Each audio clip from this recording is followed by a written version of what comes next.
Fascism বিদায় হয়ে গেছে। আপনারা জানেন ইতিহাস বলে ফ্যাসিস্টরা একবার বিদায় হলে আবার ক্ষমতায় ফিরে আসে না। এই দেশে সেটা হবে না, বিভ্রান্ত হওয়ার কোনো কারণ নেই।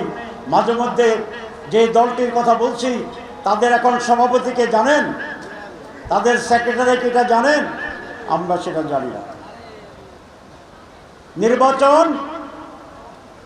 আমরা বলেছি সুষ্ঠু নিরপেক্ষ পার্টিসিপেটরি নির্বাচন হতে হবে এবং সেটি 2025 সালের ভিতরেই হতে হবে। প্রধান উপদেষ্টা বলেছেন সম্ভব যদি তারা আংশিক সংস্কার করে। আমরা মনে করি 3 থেকে 6 মাসের ভিতরে প্রয়োজনীয় সংস্কার সাধন করা সম্ভব এবং তারপরেই এই বছরের শেষের দিকে নির্বাচন অনুষ্ঠান করবে। এটাই জাতির প্রত্যাশা, জামাত ইসলামের দাবি।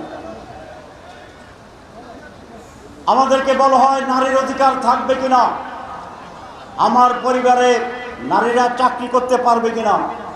আমার পরিবারে আমার স্ত্রী একজন প্রফেসর রেডিওলজিস্ট, তিনি হেড অফ দ্য ডিপার্টমেন্ট, তিনি চাকরি করেন। আমার মেয়ে একজন ডাক্তার প্রফেসর, তিনি চাকরি করেন। আমার দ্বিতীয় মেয়ে একটি ইউনিভার্সিটির টিচার, তিনি চাকরি করেন। আমার ছোট মেয়ে একটা আর্কিটেক্ট, তিনি চাকরি করেন। তাহলে আমরা ক্ষমতা আসলে যদি চাকরি করা না যায় তাহলে আমার পরিবারই তো চাকরি করতে পারছে না। এটি আমাদের বিরুদ্ধে অপপ্রচার। বৃষ্টি হচ্ছে আমি জানি, আমরা শেষ করছি।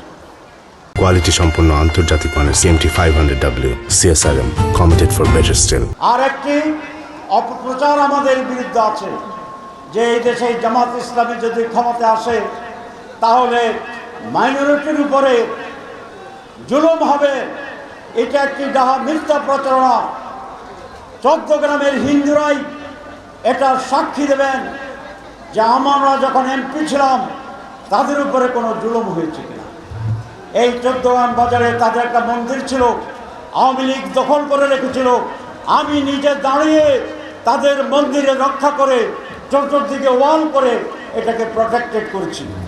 এবং এখানকার হিন্দুদের যিনি সভাপতি, ভারতীয় একটি মিডিয়ার মাধ্যমে উনি এই ঘটনা বলেছেন এবং সাক্ষী দিয়েছেন। আমরা কারো উপরে কোনো কিছুই চাপিয়ে দেব না।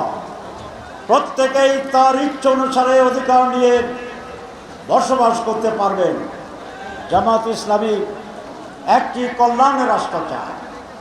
এই কল্যাণ রাষ্ট্র মানে হচ্ছে ন্যায় বিচার পাবেন, অধিকার পাবেন, ইজ্জত পাবেন এবং প্রত্যেকটি মানুষ দল মতে নির্বিশেষে তার ন্যায্য অধিকার ভোগ করতে পারবে নির্ভয়ে নির্দ্বিধায়, কোনো প্রচেষ্টা ছাড়া।